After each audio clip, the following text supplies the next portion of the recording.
तीन बहनों की लालची भाभी। करिश्मा, रेशमा और मनीषा तीन बहनें हैं। उनका एक भाई भी है, मयंक। मयंक अपनी बहनों को बहुत प्यार करता है, लेकिन मयंक की पत्नी सविता इस मामले में मयंक से बिल्कुल ही अलग है। वो अपनी ननदों का जितना बुरा कर सकती है उतना बुरा करती ही रहती है और अपनी ननदों पर हुक्म भी चलाती है।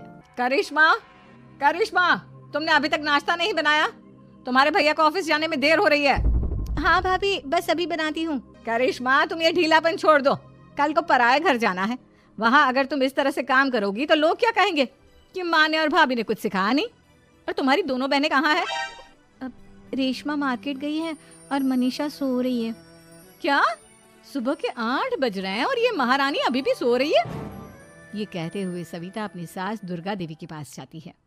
माँ जी, देख रही हो अपनी बेटियों के तौर तरीके? क्या हुआ बहू, सुबह सुबह क्या कर दिया मेरी बेटियों ने? अरे एक तो अभी अभी उठकर किचन में गई है, दूसरी सुबह सुबह बाहर चली गई और तीसरी अभी तक सो रही है। क्या करूं मैं इन तीनों का, मैं तो परेशान हो गई हूँ। जाकर उठा उसे और रेशमा से मैं बात करती हूँ। सविता सीधा मनीषा के कमरे में जाती है और उसे कहती है, महारानी जल्दी उठो, सूरज सर पर आ गया है। भाभी थोड़ी देर और सोने दो ना, मैं रात को लेट सोई थी। वो क्या ना, यूनिट टेस्ट चल रहे हैं। शराफत से उठती है या नहीं, या फिर पानी की भरी बाल्टी डालूं तेरे ऊपर? नहीं भाभी, मुझे बिस्तर में नहीं नाना, उठती हूँ मैं। मनीषा जल्दी से उठकर बाथरूम में चली जाती है। सभी आराम से बैठकर नाश्ता कर रहे होते कि तभी रेशमा बाजार से हाथ में सामान लिए आ जाती है। रेशमा को देखते ही सविता उस पर बरस पड़ती है। लो, आ गई महारानी।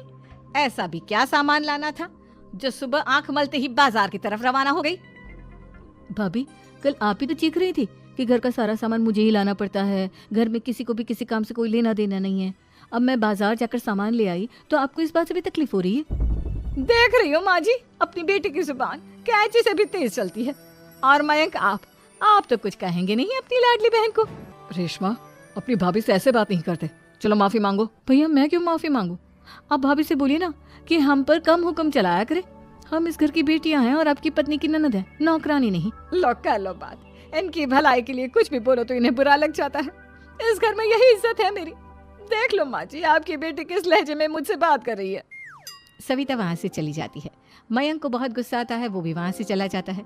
फिर करिश्मा रेशमा को समझाती है, रेशमा, तुम्हें भाभी से माफी मांग लेनी चाहिए थी ना।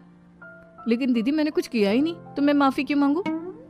हाँ क्या रेशमा दीदी जैसे ही घर में आई, भाभी ही उन पर चिल्ला रही थी। हाँ, मैं मानती हूँ कि गलती भाभी की थी। मैं तो इसलिए बोल रही हूँ कि भाभी ने माँ को तो पूरी तरह अपने वश में कर लिया है। वो हमारी बात सुनती ही नहीं। मयंक भैया हमारे लिए हमेशा खड़े रहते हैं, इसलिए उनकी बात का मान तो तुम्हें रखना चाहिए था ना। कोई फायदा नहीं दीदी, कुछ दिनों की बात और है, भाभी उन्हें भी हमारे खिलाफ भड़का देंगी। फिर वो भी माँ की तरह हमारी किसी बात का विश्वास नहीं करेंगे। इसी तरह सविता अपनी तीनों ननदों को किसी न किसी बात पर परेशान करती रहती थी। एक दिन मयंक अपनी तीनों बहनों के लिए गिफ्ट लाया। करिश्मा, ये तुम्हारे लिए हार का सेट। रेशमा, तुम्हारे लिए सुंदर सी ड्रेस। और मनीषा, तुम्हें किताबें पसंद है ना, तुम्हारे लिए किताबें लाया हूँ। थैंक यू भैया। थैंक यू भैया। थैंक यू भैया।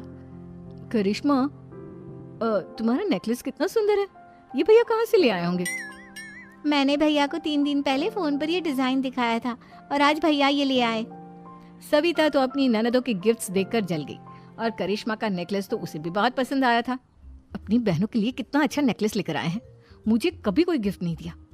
मैं आज ही ये हार चुरा लूंगी। रात में सविता करिश्मा का हार चुरा लेती है और इसी तरह उसे अपनी ननदों की जो भी चीज अच्छी लगती वो उसे मांगती नहीं, बल्कि रात के अंधेरे में चुरा लेती। इसी तरह दिन बीतते गए और सविता ने मयंक के दिल में भी उसकी बहनों के लिए नफरत पैदा कर दी। एक दिन मयंक ने करिश्मा और रेशमा के लिए रिश्ता देखा और ये बात उसने घर में सबको बताई। माँ, करिश्मा और रेशमा के लिए बहुत अच्छा रिश्ता आया है, वो लोग कल इन्हें देखने आ रहे हैं। आप और सविता मिलकर सारी तैयारी कर लेना। ये सुनकर करिश्मा और रेशमा खुश हो जाती हैं, लेकिन सविता सोचती है, अगर इन दोनों बहनों की शादी हो गई तो घर और बाहर का काम कौन करेगा?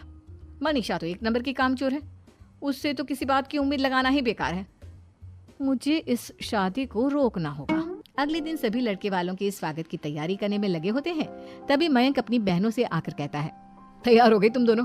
देखो, दोनों लड़के बहुत अच्छे हैं, मैं कोई कसर नहीं छोड़ना चाहता, इसलिए तुम उनके सामने अच्छे से बिहेव करना और अपनी भाभी से लड़ने मत लग जाना। करिश्मा, तुम वो नेकलेस पहन लो ना जो मैं तुम्हारे लिए लाया था। भैया मैं बहुत देर से वो नेकलेस ढूंढ रही हूँ लेकिन मुझे मिल ही नहीं रहा। क्या तुमने नेकलेस खो दिया? तुम्हें पता भी है वो कितना महंगा था? तुम कोई काम ढंग से नहीं कर सकती। मयंक गुस्से में वहां से चला जाता है। थोड़ी देर बाद लड़के वाले भी आ जाते हैं। वो दोनों बहनों को पसंद कर लेते हैं और रिश्ता पक्का हो जाता है। लेकिन सविता के दिमाग में तो कुछ और ही खिचड़ी पक रही थी।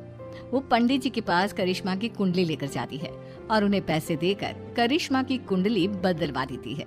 जब लड़के वालों के पास करिश्मा की कुंडली जाती है तो वो दुर्गा को फोन करते हैं। बहन जी, हमने करिश्मा की कुंडली अपने पंडित जी को दिखाई थी। आपकी बेटी की कुंडली नहीं बल्कि दोषों का पिटारा है। देखिए, मैं और मेरे पति इन सब बातों में बहुत विश्वास करते हैं, इसलिए हम आपकी बेटी से अपने बेटे की शादी नहीं करा सकते। इस तरह करिश्मा का रिश्ता टूट जाता है और सभी घर वालों को बहुत दुख होता है।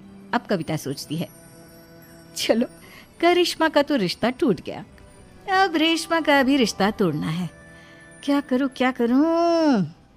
अब सविता आवाज बदलकर किसी अननोन नंबर से रेशमा के होने वाले ससुराल में फोन करती है। हेलो, मैं कौन हूँ कौन नहीं ये आपके लिए जानना जरूरी नहीं। बस इतना सुन लो कि रेशमा का 2 साल से किसी के साथ अफेयर चल रहा है। बस रेशमा का रिश्ता तोड़वाने के लिए सविता का इतना कहना काफी था। अब रेशमा का भी रिश्ता टूट गया। मयंक और दुर्गा देवी ने रेशमा को खूब खरी खोटी सुनाई और उससे बार बार उस लड़के के बारे में पूछने लगे। आप दोनों मुझे क्यों परेशान कर रहे हो? अरे कोई लड़का होगा मेरी लाइफ में तो मैं बताऊंगी ना। जब कोई है ही नहीं तो कहाँ से लाऊं मैं कोई लड़का? तो तेरे होने वाले ससुराल वालों को फोन किसने किया था? माँ मैं नहीं जानती किसने फोन किया था, मैं सच कह रही हूँ। मैं तो पहले ही कह रही थी इसकी लगाम खींच कर रखो, लेकिन मेरी सुनता ही कौन है। आप चुप रहिए भाभी, ये सब आपका ही किया धरा है। अब तीनों बहनों को विश्वास हो जाता है कि ये सब उनकी भाभी ही कर रही है। तीनों बहनें अपनी भाभी को सबक सिखाने के लिए एक वकील कर लेती है और घर में हिस्सा मांग। देखो भैया, माँ बाप की जायदाद में जितना बेटों का हक होता है उतना ही बेटियों का, इसलिए इस घर के 4 हिस्से होंगे और हमें अपना हिस्सा चाहिए। मैंने तुम्हारे लिए क्या क्या नहीं किया और तुम इस घर में हिस्सा मांग रही हो? भैया, आप और माँ हम बहनों की कोई बात नहीं सुनते हो और भाभी हमारी शादी नहीं होने देगी क्योंकि उन्हें लगता है कि आप हमारी शादी में ज्यादा पैसा लगाओगे और उन्हें हम जैसी फ्री की नौकरानी कहाँ मिलेगी। तो हम भाभी के साथ तो रह नहीं सकते, हम बहनों को अपना हिस्सा चाहिए। अरे तुम्हें शर्म आनी चाहिए अपनी भाभी पर ऐसा इल्जाम लगाते हुए। वो तुम्हारे बारे में कितना सोचती है। हाँ माँ, भाभी हमारे बारे में बहुत सोचती है। दिन रात बस यही सोचती रहती है कि किस तरह से अपनी तीनों ननदों को परेशान करूं और कभी मुझे पढ़ने भी नहीं देती। दोनों बहनों का रिश्ता भी तो इन्होंने ही तोड़वाया है और रात में हमारे कमरे में आकर हमारी चीजें भी चुराती हैं। इसी तरह सविता की तीनों ननदें अपनी बात पर अड़ी रही। अब कोर्ट में तारीख भी शुरू हो गई। जब सविता को लगा कि उसकी तीनों ननद इतनी आसानी से नहीं मानने वाली, तो उसने अपने पति और सास को सारी सच्चाई बता दी और अपनी तीनों ननद से माफी मांगी। मयंक और दुर्गा को भी अपनी गलती का एहसास हो गया। अब सविता खुद करिश्मा और रेशमा के लिए अच्छा रिश्ता ढूंढती है और उनकी शादी करवाती है।